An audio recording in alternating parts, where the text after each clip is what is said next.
ఆశ్చర్యకరుడైన యేసుక్రీస్తు ప్రశస్త నామాన ఈ రాత్రి ఇక్కడ కూడి ఉన్న దేవుని బిడ్డలైన మీకు అందరికీ, అలాగే విశ్వాస వాక్కు అనే ఆధ్యాత్మిక కార్యక్రమాన్ని వీక్షించుచున్నటువంటి అశేష ప్రజానికానికి అందరికీ కూడా ప్రభు అయిన యేసుక్రీస్తు నామములో అందరికీ కూడా హృదయపూర్వకమైన ప్రేమ వందనాలు. ఎలా ఉన్నారు? బాగున్నారా? మీరు బాగుండాలని మానక తప్పగా మా ప్రార్థనలో మేము జ్ఞాపకం చేసుకుంటూ ఉన్నాం. దేవుడు ఏదైనా మన జీవితాల్లో అద్భుత కార్యాలు జరిగించాలని, ఆశ్చర్య కార్యాలు జరిగించాలని మరి ఆశపడుతున్న వాళ్ళు ప్రార్థన చేస్తున్నాం. ఖచ్చితంగా దేవుడు ప్రార్థన ఆలకించిన దేవుడు మీ వ్యక్తిగత జీవితంలో, మీ కుటుంబ జీవితంలో నా దేవుడు అద్భుతాలు చేయునుగాక. ఆమేన్. మానక ఈ కార్యక్రమాల గురించి ప్రార్థన చేయండి. తప్పకుండా మీలో ఫోన్ కాల్ చేస్తున్న వారి కొరకు, మీరు మాకు చెప్పిన అంశాల కొరకు ప్రార్థన చేయుచున్నామనే విషయాన్ని నేను మీకు జ్ఞాపకం చేస్తూ ఉన్నాను. దైవ జనాంగమా, దేవుని వాక్య ధ్యానమునకు సమయం అయింది. అటు ఇటు తిరగకుండా శ్రద్ధగా మీ బైబిల్ చేత పట్టుకుని కూర్చుని దేవుని మాటలు వినాలని ప్రభు పేరిట మీ అందరికీ హృదయపూర్వకంగా, ప్రేమపూర్వకంగా నేను మీకు తెలియపరుస్తున్నాను. ఇంకేమీ ఆలస్యం చేయకుండా ఈ దినం దేవుని వాక్య ధ్యానములోనికి వెళ్దాం. ఈరోజు ధ్యానాంశం ఏంటంటే, క్రైస్తవ గృహము లేదా దేవుని నమ్మిన బిడ్డల యొక్క ఇల్లు ఎలా ఉండాలి, క్రైస్తవ గృహం ఎలా ఉండాలి, లేదా దేవుని నమ్మిన ప్రజల యొక్క గృహాలు లేదా ఇల్లు ఎలా ఉండాలి. ఈరోజు నా ప్రియులారా, పరిశుద్ధ గ్రంథమైన బైబిల్లో నుంచి కొన్ని సంగతులు ఈ రాత్రి మనము ధ్యానం చేసుకుందాం. దేవుని నమ్మిన బిడలమైన మన గృహం లేదా మన ఇల్లు ఎలా ఉంటే దేవుడు ఇష్టపడతాడు? క్రీస్తు రక్తము చేత కడగబడి ఆయన ఈ లోకములోనికి వచ్చి సర్వలోకములో ఉన్న మానవాళినందరినీ కూడా ఆయన రక్షించి, ఆయన ఉన్నతమైన ఆలోచన ఏమండి, ప్రతి కుటుంబము కూడా రక్షించబడి మహిమ గల రాకడ కొరకు వచ్చేటప్పుడు ఎత్తబడే గుంపులో మన కుటుంబాలు, మన ఇల్లు ఉండాలి అని నా ప్రభు ఆశించి, ఏమండి, నావో కుటుంబాన్ని కూడా, దానికి సింబాలిక్ ఏంటంటే జల ప్రళయములో నుంచి దేవుడు నావో కుటుంబాన్ని ఏం చేశాడు? మాట్లాడాలి, రక్షించాడు కదా. ప్రకటన చేయగా అనేక మంది విన్నారు, కానీ ఎవరైనా వాడలో ప్రవేశించాడంటే వాడలో ప్రవేశించలేదు. కేవలం ఎవరు ప్రవేశించారు? నోవహు కుటుంబం. నోవహు భార్య, 3 కుమారులు, కోడళ్ళు మాత్రమే వాడలో ప్రవేశించి రక్షించుకున్నటువంటి నోవహు కుటుంబం. దైవ జనాంగమా, దేవుని బిడ్డలారా, ఈ రాత్రి మనము ఆలోచన చేద్దాం. క్రైస్తవ కుటుంబాలు లేదా ఇల్లు ఎలా ఉండాలి, ఎలా ఉంటే నా దేవుడు ఇష్టపడుతున్నాడు, నా దేవుడు ఎలా ఉంటే ఆయన ఎలా ఉండాలని నా దేవుడు ఆశపడుతున్నాడు అనే విషయాలు దైవ జనాంగము మనం గమనించాలి. నేనేమంటానంటే, ప్రతి కుటుంబం, పాయింట్ నెంబర్ 1, ప్రతి కుటుంబము లేదా ప్రతి ఇల్లు రక్షణ పొందిన ఇల్లుగా ఉండాలి. ఆమేన్. చూడండి, అపోస్తలుల కార్యగ్రంథం 16వ అధ్యాయంలో మనం చూసినప్పుడు పౌలు గారిని, శీల గారిని తీసుకెళ్ళి అనవసరంగా ఎక్కడ వేసేశారు? చెరసాల్లో పడేశారు. ఎందుకు చెరసాల్లో వేశారయ్యా అంటే, పౌలు గారు ఏం చేశాడు సార్ అంటే, ఆయన దారిన పోయేవాడు పోకుండా ఒక యవనస్తురాలు అనే పుతోను అనే దెయ్యం పట్టిన యవనస్తురాలు, ఆమె సోది చెప్పి తన యజమానుడికి గొప్ప లాభం ఏం చేస్తుంది? లాభం సంపాదించి పెడతా ఉంది. ఈ దారిన పోయేవాడు పోకుండా ఏం చేశాడంటే, ఆమె యవనస్తురాల్లో ఉన్న ఆ దెయ్యాన్ని గద్దించగా విడిచిపోయింది. ఎప్పుడైతే పోయిందో ఈ లాభం ఏమైంది చెప్పండి? లాభం పోయింది. ఈరోజు భక్తి కూడా ఎలాగైపోయిందంటే లాభసాటి అయిపోయింది. ఏదైనా మేలు చేస్తే మేలు చేయడం కొరకు వస్తారు. ఆ మేలులన్నీ తీరిపోయిన తర్వాత చాలామంది ఆ దేవుణ్ణే విడిచిపెట్టేసే సమాజం, దేవునికి దూరం అయిపోయే సమాజం. అయితే నా ప్రియులారా, పౌలు గారు ఆ విధంగా చేస్తే నిర్దాక్షిణ్యంగా ఆ యజమానుడు సభ వాడు తీసుకుని వచ్చి పౌలు గారిని ఏం చేశారు? కొట్టించి ఏమిటి చేతులకి కాళ్ళకు బొండకేసి బిగించి అతను తీసుకెళ్ళి ఎక్కడ పాడేశారు? చెరసాలలో పాడేశారు. వాస్తవంగా ప్రియులారా, ఆ రాత్రి వాళ్ళిద్దరూ కలిసి ఏం చేశారు చెప్పండి? మధ్యరాత్రి వేళ పాటలు పాడుచు ప్రభును స్తుతించుచు ప్రార్థన చేస్తూ ప్రభుని ఆరాధిస్తున్నారు. ఒక మాట చెప్తాను వినండి. ప్రతికూల పరిస్థితుల్లో దేవునిని ఆరాధించారు. గట్టిగా చేతులెత్తి స్తోత్రం చెప్పండి. దైవ జనాంగం మనం ఒకటి నేర్చుకోవాలి. అన్ని అనుకూలంగా ఉన్నప్పుడు ప్రభును స్తుతించడం కాదు. ప్రతికూల పరిస్థితులు మన జీవితంలో ఎదురైనప్పుడు, కష్టాలు మన జీవితంలో మనకు ఎదురైనప్పుడు, శ్రమలు మన జీవితంలో మనకు ఎదురైనప్పుడు, బాధలు మన జీవితాల్లో మనకు ఎదురైనప్పుడు పౌలు శీలల వలె ప్రభుని మనం స్తుతించాలి. గట్టిగా ప్రభుకి స్తోత్రం చెప్పండి. హల్లెలూయా. దైవ జనాంగం ఆ రాత్రి వారు అలా చేస్తూ ఉండగా ఏమి జరిగింది అనంటే, పిల్లలు మనకందరికీ తెలుసు, ఒక భూకంపం వచ్చింది. చెరసాల పునాదులు కదిలి ఎవడి తలుపులు తెరవబడ్డాయి. అంత మాత్రమే కాదు, చెరసాలలో ఉన్న ఖైదీల యొక్క బంధకాలను ఏమైనాయండి? కొట్టండి గట్టిగా చప్పట్లు. అయితే ప్రియులారా, బంధకాలు తెంపబడ్డాయి కానీ దానిని చూచి ప్రియులారా ఖైదీలందరూ పారిపోయారని అసలు విషయానికి వద్దాం. ఆ చెరసాల నాయకుడు ఏం చేద్దాం అనుకున్నాడు? పాపం ఆత్మహత్య చేసుకుని పాపం చచ్చిపోదాం అనుకున్నాడు. ఎవరు? చెరసాల నాయకుడు. కారణం ఏంటి? బంధకాలని తెంపబడ్డాయి, చెరసాల తలుపులు తెరవబడ్డాయి. వీళ్ళ ఎక్కడైనా పారిపోతాడేమో. దేవుని బిడ్డలారా, దేవుని వాక్యం చదువుదాం. దయచేసి మనం చూద్దాం. అపోస్తలుల కార్యగ్రంథం 16వ అధ్యాయం దయచేసి 30-31 వచనాలు చదువుదాం. వారిని వెలుపల తీసుకుని వచ్చి, అయ్యలారా,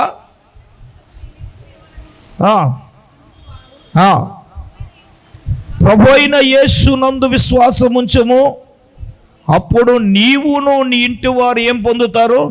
రక్షణ పొందుతారు. ఆమేన్. ప్రతి కుటుంబంలో అందరూ కూడా రక్షణ పొందే ఇంటిగా ఉండాలి. కుటుంబంలో భార్య భర్తలు రక్షణ పొందితే పిల్లలు రక్షణ పొందట్లే. రేపో మాపో ఏదో వాయిదా ఎత్తున్నారు. ఏం వదిలేద్దామనిరా వాయిదా వేసేది? ఏది ఏమైనా ఉపవాస ప్రార్థనలకు సిద్ధపడాలి. ఆమేన్. మీరందరూ మారు మనసు పొందుదురుగాక.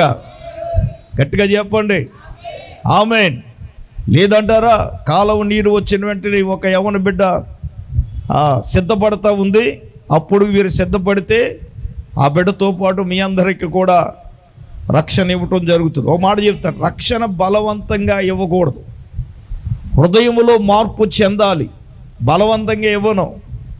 అయ్యో, ఒక ఆవిడికి దర్శనం వచ్చింది, అయ్యగారు మొన్న ఆదివారం కంట ఉంది, అయ్యో నాకు వెంటనే రక్షణ ఇచ్చేయాలండి. ఎందుకో దేవుడు నన్ను ప్రేరేపిస్తున్నాడు. ఆ ప్రేరణ మీలో రావాలి. బలవంతపు బాప్తీసాలు కాదు. ఇప్పుడు ప్రియులారా, ఆ రాత్రి జరిగిన ఆ ఇన్సిడెంట్లో పౌలు గారు శీల గారు ఏం సువార్త ప్రకటించారో తెలియదు కానీ చెరసాల నాయకుడు మాత్రం, అయ్యలారా, మేము రక్షణ పొందుటకు ఏమి చేయాలి ఆయన అన్నాడు. అందుకు ఆయన అన్నారు, ఏమన్నారు? ప్రభు అయిన యేసునందు మీరేముంచాలి? విశ్వాసం ఉంచితే అప్పుడు నీవును నీ ఇంటి వారుని ఏం పొందుతారు? క్రైస్తవ కుటుంబాలు కుటుంబంగా రక్షణ పొందిన కుటుంబాలుగా మన కుటుంబాలు ఉండునుగాక. అందరు బిగ్గరగా ఆమేన్ చెప్పండి. ఆమేన్. నీ ఇంట్లో వారందరూ కూడా ఏం పొందాలా? రక్షణ పొందే ఇల్లుగా మన ఇల్లు ఉండాలి. చూడండి పిల్లారా, ఎరుకో పట్టణానికి యేసుప్రభు వచ్చాడు. అక్కడ ఎవరో పొట్టి జక్కయ్య ఉన్నాడు. పొట్టి జక్కయ్య వచ్చి యేసుప్రభుని చూడాలనుకున్నాడు. పొట్టువాడైనందున యేసును చూడలేకపోయాడు. ఆ దారిని వస్తాడని తెలిసి ముందుగా ఏ చెట్టు ఎక్కాడండి? అక్కడ అనేక చెట్లు ఉండగా మేడి చెట్టు ఎక్కాడు జక్కయ్య. ఇజ్రాయిల్ దేశంలో ఎరుకో ప్రాంతానికి వెళ్ళినప్పుడు జక్కయ్య గారు ఎక్కిన మేడి చెట్టు ఎక్కి చూసే భాగ్యాన్ని మేము ఎక్కలేదు, కానీ చెట్టు చూసాం. దేవునికి స్తోత్రం. ఓ పాస్టర్ గారు ఎక్కేద్దామని చూస్తున్నాడు. హల్లెలూయా. ఎక్కేద్దాం అంటే పాపం గైడ్ లాక్కొచ్చేసేటండి. దేవునికి స్తోత్రం. ఒరే ఎక్కిది నువ్వు అక్కడ ఉంటావు, మరి యేసుబాబు మళ్ళీ రావాలి మరి నిన్ను దించడానికి, అదే కదా మరి. జక్కయ్య యేసుబాబు వస్తేనే కదా దించేది. కొంతమందికి పిచ్చ ఆగదండి. వాడు వెళ్ళిపోయి చెట్టుని అలా కౌలు చేసుకుంటున్నాడు. తీ ఫోటో అని.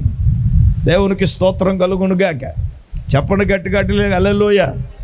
అడాడు పొట్టి చెక్కలే ఫీల్ అయిపోతున్నాడు. హల్లెలూయా. ఏమండి, యేసు ప్రభు వారు డైరెక్ట్గా వెళ్ళి ఏయ్ జక్కయ్య దిగు కిందకే అన్నాడు అని ఒక మాట అన్నాడు. అందుకు యేసు అన్నాడు, ఇతడును అబ్రహాము కుమారుడే, ఇతని ఇంటికి ఏమొచ్చింది? ఎందుకనగా నేడు ఈ ఇంటికి ఏమొచ్చిందండి? రక్షణ వచ్చింది. హల్లెలూయా. యేసయ్యను నీ హృదయంలోనికి ఆహ్వానిస్తే నీ ఇంటికి కూడా ఏమొస్తుంది? రక్షణ వస్తుంది. నేను అంటాను, ముందుగా కుటుంబ రక్షణ కొరకు మనము ప్రార్థన చేయాలి. మా ఇంట్లో వాళ్ళందరూ రక్షణ కొరకు మనం ఏం చేయాలా? ప్రార్థన చేయాలి. అప్పుడు ఇంటకెలిసి రచ్చగెలాలన్నారు. అర్థమవుతుందండి? ముందు మన కుటుంబం కొరకు మనం ప్రార్థన చేద్దాం, భారంతో ప్రార్థన చేద్దాం, దేవుణ్ణి అడుగుదాం. నా దేవుడు, నా ప్రభు ఏదైనా అద్భుతాన్ని దేవుడు చేయబోతున్నాడు, ఆశ్చర్య కార్యాన్ని నా దేవుడు చేయబోతున్నాడు. నా దేవుడు ఏదైనా గొప్ప కార్యాన్ని నా దేవుడు చేయబోతూ ఉన్నాడు. ఆమేన్. దైవజనంగా మా దేవుని బిడ్డలారా, మన ఇల్లు ఎలాగుండాలి అంటే రక్షణ పొందిన ఇల్లుగా ఉండాలి. దేవునికి స్తోత్రం కలుగునుగా. చెప్పాలి గట్టిగా, చేతులెత్తి హల్లెలూయా. రెండవదిగా దేవుని బిడ్డలారా, మన గృహము ఎలాగ ఉండాలి అని గనక మనం చూచినప్పుడు చూడండి, సామెతల గ్రంథం 3వ అధ్యాయము దయచేసి 33వ వాక్యం. నీతిమంతుల ఇల్లుగా మన ఇల్లు ఉండాలి. చూడండి, భక్తిహీని ఇంటి మీదకి యెహోవా శాపము వచ్చును, నీతిమంతుని నివాస స్థలము మీదకి ఏమొచ్చును? ఆశీర్వాదం వచ్చును. ఆమేన్. గట్టిగా చెప్పండి. రెండవదిగా ప్రియులారా, మన ఇల్లు ఎలాగుండాలి? నీతిమంతుని ఇల్లుగా మన ఇల్లు ఉండాలి. దానిని సొలొమోను అంటున్నాడు, భక్తిహీను ఇంటి మీదకి ఏమొస్తుందండి? శాపాలు వస్తాయట. నీతిమంతుని ఇంటిలోనికి ఏమొస్తాయి? ఆశీర్వాదాలు వస్తాయి. అందుకే కీర్తనకారుడు ఏమన్నాడు? నీతిమంతుని గుడారములో రక్షణను గూర్చిన, గట్టిగా చెప్పండి, నీతిమంతుని ఇంట్లో ఏం కనబడతాయి? రక్షణ గూర్చిన సంగీత సునాదాలు వినబడతాయి. ఎవరింట్లోనండి? నీతిమంతుని ఇంట్లో. మన ఇల్లు నీతిమంతుని ఇల్లుగా ఉండాలంటే రక్షణను గూర్చిన సునాదం మన ఇంట్లో ఏం చేయాలా? వినబడాలి. దేవునికి స్తోత్రం కలుగునుగాక. కీర్తనకారుడు అన్నాడు కదా, ఏమన్నాడు? నీతిమంతుల గుడారములు ఏంటంటే రక్షణ గురించిన సంగీత సునాదం. ఆమేన్. మామూలు సునాదం కాదు. 118వ కీర్తన 15వ వచనం చదవండి. నీతిమంతుల గుడారములలో రక్షణను గూర్చిన ఉత్సాహ సునాదం వినబడాలి. ఆమేన్. అమ్మ వినండి, రక్షణ గురించిన ఉత్సాహ సునాదం అంటే ఏంటి? నీతిమంతుడి ఇంట్లో దేవునిని స్తుతించే ఇల్లుగా మన ఇల్లు ఉంటే రక్షణ గురించిన సునాదాలు మన కుటుంబాలలో వినబడాలా. అందుకన్నాడు, అలాగా రక్షణ గురించి సునాదము ఏ ఇంట్లో వినబడుతుందో ఆ నీతిమంతుని నివాస స్థలమును ఆయన ఏం చేస్తాడు?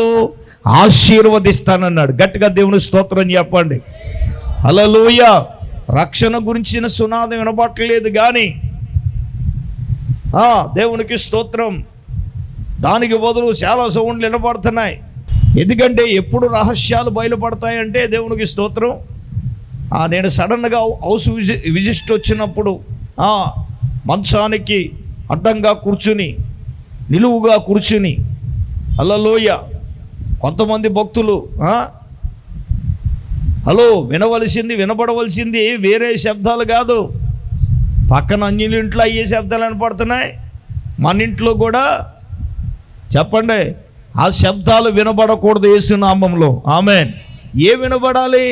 రక్షణను గురించిన సునాదాలే నీతిమంతుల ఇంట్లో వినబడాలి. ఆమేన్. అలాగ వినబడితే ప్రియులారా వాక్యం ఏం చెప్తుందో తెలుసా? నీతిమంతుని నివాస స్థలమును నా యేసయ్య ఏం చేస్తాడు? ఆశీర్వదించబోతున్నాడు. ఆమేన్. దీవించబోతున్నాడు. హల్లెలూయ. చూడండి, అతని తరములో అందరూ ఊహలలోను తలంపులలోను నోవహు కాలములో అందరూ చెడిపోయి ఉన్నారండి. కానీ నోవహు ఎలాగున్నాడు? దేవుని దృష్టిలో నీతిపరుడుగా ఉన్నాడు. చప్పట్లు కొట్టండి గట్టిగా. నోవహు ఎలాగున్నాడండి? నోవహు అతని తరములో ఊహల్లోను తలంపుల్లోను అందరూ ఎలాగున్నారండి? చెడిపోయిన వారుగా ఉంటే నోవహు ఒక్కడే దేవుని దృష్టిలో ఎలాగున్నాడు? నీతిపరుడుగా ఉన్నాడు. దైవజనాంగమా, దేవుని బిడ్డలారా, మరి నీవు నేను మనము ఎలాగున్నాం? దైవిక దృష్టిలో నీతిపరులుగా ఉన్నామా? నీతిమంతులుగా మనం జీవిస్తున్నామా? రక్షణ గురించిన సునాదం మన ఇంట్లో వినబడతా ఉందా? ప్రభువుని స్తుతించే వాయిస్ వినబడతా ఉందా? రక్షణ గురించి పాడే పాటలు మన ఇంట్లో వినబడుతున్నాయా లేదా అనేది మనం ఏం చేయాలా? జ్ఞాపకం చేసుకోవాలా. అలాగ మన ఇల్లు ఉంటే మన ఇంటిని దేవుడు ఏం చేస్తాడు? ఆశీర్వదిస్తాడు. ఆమేన్. చూడండి, సామెతల గ్రంథం 12వ అధ్యాయం 7వ వాక్యాన్ని ఒకసారి మనం చూస్తే, భక్తిహీనులు ఇల్లట పాడైపోయి లేకపోతారట. చదవండి ఒకసారి. భక్తిహీనులు పాడై లేకపోదురు కానీ చూడండి నీతిమంతులు ఏం చేస్తుంది? నిలిచి ఉంటుంది. ఆమేన్. నీతిమంతులు ఏమవుదండి? పాడవదు. భక్తిహీనులైతే లోకంలో లేరు, నవకాలంలోనే ఉన్నారంటే లేరు. దైవజనాగమా, దేవుని బిడ్డలారా, మనం ఈ రోజున ఆలోచించవలసిన విషయం ఏమనగా, నీతిమంతుని ఇల్లు ఏం చేస్తుందంట? నిలిచి ఉంటుంది. భక్తిహీనులు ఏమోరు? వాళ్ళు లేకరు, పాడైపో వాళ్ళు లేకపోదురు. భక్తిహీనులు పాడై లేకపోదురు. కానీ నీతిమంతుడు ఇల్లు ఎలా ఉంటుందో తెలుసా? అది మన మాటలలో నీతి ఉండాలి, మన క్రియలలో నీతి ఉండాలి, మనం జీవించే జీవితంలో నీతి ఉండాలి. మన మాటలలో, మన క్రియలలో, మన ప్రవర్తనలో ఏముండాలి? నీతి ఉండాలిగా. నీతిమంతుని ఇల్లుగా మన ఇల్లు ఉండాలి. దైవజనాంగమా, దేవుని బిడ్డలారా, కొద్దిగా ఆలోచన చేయండి. నోవహు నీతిమంతుడుగా ఉన్నాడు కాబట్టి తన కుటుంబాన్ని ఏమగలిగాడు? జలప్రలయం నుంచి రక్షించుకోవడమే కాదు, ఈ రోజున ప్రియులారా మనమందరము కూడా నోవహు సంతానము నుండి వచ్చిన వారమే. 3 కొడుకులు ఉన్నారు. ఎవరాళ్ళు? షేము, హాము, యాఫేతు. చరిత్రకారులు చెప్తున్నారు మన షేము వంశానికి చెందిన వారమాట. షేము వంశానికి చెందిన వారు అని చరిత్రకారులు చెప్తున్నారు. సో ఏదైనా పిల్లరా, ఆయన తన తరములో అతడు నీతిమంతుడుగా ఉండడమే కాదు, నీతిని ప్రకటించాడు నోవహు. నీతిని ప్రకటించిన నోవహు చివరికి ఆయన ఏం చేయగలిగాడంటే తన కుటుంబాన్ని మాత్రమే రక్షించుకోగలిగాడు. దేవునికి స్తోత్రం చెప్పండి. నోవహు కుటుంబాన్ని ఏం చేయగలిగాడు? రక్షించుకోగలిగాడు. నేనంటాను, నీ కుటుంబము, నా కుటుంబం, మన కుటుంబం నీతి కలిగిన కుటుంబముగా ఉంటే మన కుటుంబాన్ని నా దేవుడు ఆశీర్వదిస్తాడు. ఇంకో మాట మనం చూద్దాం. సామెతల గ్రంథం 15వ అధ్యాయం 6వ వచనం కూడా చూసినట్లయితే, నీతిమంతుని ఇల్లు గొప్ప ధననిధి, భక్తిహీనులకు కలుగు వచ్చుబడి శ్రమలకే కారణం. ఆమేన్. నీతిమంతుని ఇల్లులో ఏముంటుందట? గొప్ప ధననిధి ఉంటుంది. మనోళ్ళకు గొప్ప ధననిధి కావాలి కానీ వాళ్ళు నీతిగా ఉండరు, నీతిగా జీవించరు, నీతిగా ఏ పని చేయరు. నిజంగా నేను చెప్తాను, నా దేవుడు ఏం చూస్తాడో తెలుసా? నీలోను, నాలోను, మనలోను ఏం చేస్తాడు? నీతిగా చూస్తాడు. ఆమేన్. ఇప్పుడు మనం నీతిగా ఉంటేనే, నువ్వు నీతిగా లేకపోతే నీతిమంతులు గొప్ప ధననిధి అన్నాడు. మరి గొప్ప ధననిధి అంటే మనం నీతిమంతులుగా లేకుండా ధననిధి ఎలా కలుగుతుంది? ధననిధిని మాత్రం దేవుడు ఇచ్చేయాలి, కానీ ఇలా నీతిగా బ్రతకరు. క్రియలలో నీతి ఉండదు, మాటల్లో నీతి ఉండదు, చేసే పనిలో నీతి ఉండదు. నా దేవుడు ఏం చూస్తాడు చెప్పండి? నీ క్రియలలో నీతి ఉందా లేదా అనేది చూస్తాడు. నీ మాటల్లో నీతి ఉందా లేదా అనేది చూస్తాడు. నువ్వు చేసే పనిలో నీతి ఉందా లేదా అనేది నా దేవుడు చూస్తాడు. ఆమేన్. అది చూచిన దేవుడు నోవహు ఎలాగైతే దేవుని దృష్టిలో నీతిపరుడుగా ఉన్నాడో, అక్కడ గొప్ప ధననిధితో దేవుడు నింపుతాడు. ఆమేన్. అదే భక్తిహీనులకు కలుగు వచ్చుబడి చెప్పండి, శ్రమలకే కారణం కదా. ఎలా వస్తాయో అలాగే వెళ్ళిపోతాయి. అన్ని శ్రమలు, అన్ని కష్టాలు, అన్ని ఇబ్బందులు, అన్ని ఇవే. ఆమేన్. రైట్. దేవుని బిడ్డలారా గమనించండి. తర్వాత మూడవదిగా మనం చూసినప్పుడు మన ఇల్లు ఎలాగ ఉండాలంటే యథార్థవంతులు ఇల్లుగా ఉండాలి. సామెతల గ్రంథం 14వ అధ్యాయం 11వ వచనాన్ని మనం చదువుదాం. చూడండి, భక్తిహీను ఇల్లు ఏమవునట? నిర్మూలమగును. యథార్థవంతుల యొక్క గుడారము లేదా యథార్థవంతుని యొక్క ఇల్లు ఏమవుతుంది? వర్ధిల్లును. ఆమేన్. మన ఇల్లు ఎలాగుండాలి? యథార్థంగా ఉండాలి, యథార్థమైన ఇల్లుగా ఉండాలి. ఏది యథార్థత? సహవాసం పట్ల మనం యథార్థంగా ఉన్నామా? సహవాసములో యథార్థంగా ఉండాలి. నీకు అప్పగించబడిన పనులు ఎలాగ ఉండాలి? యథార్థంగా ఉండాలి.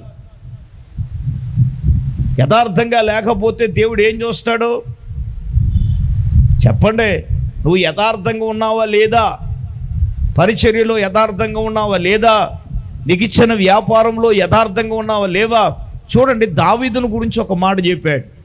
ఎప్పుడు మనం తరచుగా చదువుకుంటాం. మొదటి రాజుల గ్రంథం 15వ అధ్యాయం 4వ వచనంలో ఏమంటున్నాడు?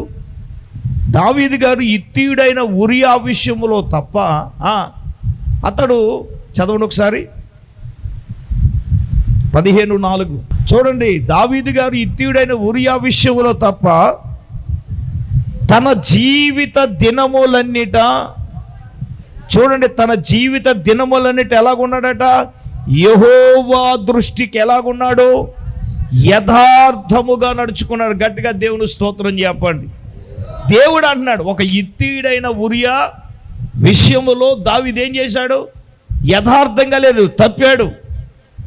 అదేంటో మనకు తెలుసు. యుద్ధం చేయవలసిన దినమందు మిద్ది మీద ఎక్కి చూడరాని దృశ్యము చూచి కానరాని పని చేశాడు. ఏంటి ఆ కానరాని పని? ఉరియా గారిని, ఒరే బాబు, యుద్ధంలో నువ్వేం పెట్టాలి ముందు పెట్టమని ఏం రాయించాడంటే ఒక తాకీదు రాయించి ఆడు సావు ఉత్తరం ఆడి చేతిలోని పెట్టి పంపించాడు. దేవునికి స్తోత్రం. ఈడి ఎంత యథార్థవంతుడు చెప్పనా? ఆ ఉత్తరంలో ఏముందో చదువుతాడు కదా. మా చిన్నప్పుడు ఇంగ్లాండ్ లెటర్లు ఉండే, ఎంతమందికి తెలిసి చేతులు ఎత్తండి. ఇప్పుడు ఈ పిల్లల లాంటి వాళ్ళకంటే తెలీదు. నీకు తెలియదు ఇంగ్లాండ్ లెటరు? అయ్యబాబోయ్, దేవునికి స్తోత్రం. పోస్ట్ కార్డు, ఇంగ్లాండ్ కవర్ అంటే ఎలాగ ఉండేది, రాసేసి దాన్ని ఏం చేయాలి? గమ్పెట్టి అంటించాలి. మా తాతగారు ఇంగ్లాండ్ కవర్ రాశారు ఎవరికో. రేయ్ పోస్టులు వేయరా అన్నారు. నాకు ఇచ్చారు. మనకు పేనం కుదురుగా ఉంటుందా? ఇందులో ఏం రాశారు, ఇందులో ఏం రాశారని పెన్ ఉంటుంది కదా, పెన్ను ముక్కు ఓపెన్ చేసి మెల్లగా ఖాళీ ఉంది, దాన్ని ఇలాగని అనగా ఏమైంది? వచ్చేసింది. వచ్చేస్తే ఉత్తరం చదివేశాను. చదివేసి మళ్ళీ పోస్ట్ ఆఫీస్కి వెళ్ళి గమ్ముండేది అంటింగ్ చేసి వేసేసాను. దేవునికి స్తోత్రం. యేసులోని చదువులోని ఉన్నట్టు ఉండాలా తులసి? అందులో ఉన్న ఉత్తరాల్లో ఉన్న మాటలు పలుకుతూ ఉన్నాను నేను. ఏయ్ ఉత్తరం చదివావా అన్నాడు. అదే చదవలేదు అన్నాడు. రేయ్ నువ్వు చదవకుండా ఉత్తరంలో రావట్ల మాటలు నీకు ఎలాగొచ్చినా రేచి రక్తం విజయాన్ని మా తాతయ్య గారు కొట్టి మళ్ళీ ఒట్టు ఉత్తరం నాకు ఇట్టే ఒట్టు, దేవునికి స్తోత్రం. హల్లెలూయా చెప్పండి గట్టిగా. ఆడు సావు ఉత్తరం ఆడి చేతికి ఇచ్చాడు ఊరియాకి. చదవలేదు పాపం. చదువు ఉంటే అని అందులో ఏముంది, ఈయన యుద్ధంలో ముందు పెట్టమన్నా కదా ఏమన్నా. కానీ పాపం ఇతడు యథార్థంగా పట్టుకెళ్ళి ఇచ్చాడు. యుద్ధంలో ఉరియాను ముందు పెట్టారు, చంపబడ్డాడు. తర్వాత ఈ వ్యవహారం అంతా తెలుసు, పశ్చాత్తాపపడ్డాడు. కానీ ఇంత జరిగినా కానీ దావీదు తన ఉన్న దినాలన్నీ కూడా యెహోవా దృష్టికి ఎలాగున్నాడంట. అక్కడ రాయబడిన మాట ఏంటో ఏముందమ్మా, తన జీవితాంత కాలము యెహోవా దృష్టికి ఎలాగున్నాడు. గట్టిగా చెప్పండి. యథార్థంగా నడిచాడండి. ఆ ఒక్క విషయంలో తప్పు. ఒకవేళ నీ జీవితంలో ఒక విషయంలో నువ్వు తప్పావు, తప్పు చేశావు, దేవుని దగ్గర నువ్వు పశ్చాత్తాపపడితే దావీదులాగా. దావీదు పశ్చాత్తాపపడ్డాడు, నువ్వు పశ్చాత్తాపపడాలి కదా.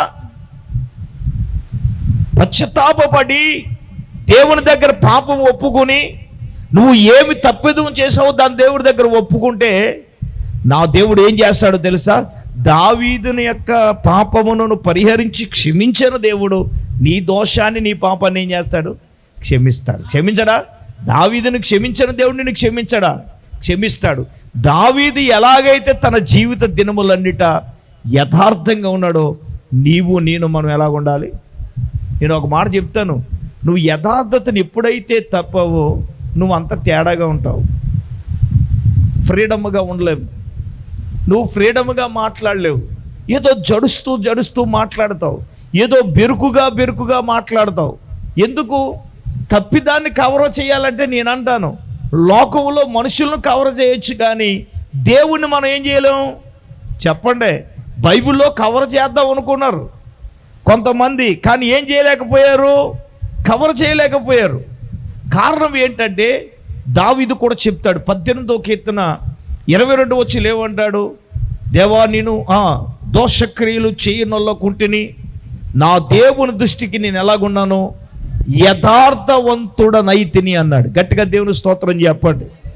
హల్లెలూయా. ఎలా ఉన్నాడు దావీదు గారు దేవుని దృష్టిలో? యథార్థంగా ఉన్నాడు. యథార్థమైన జీవితం కావాలి.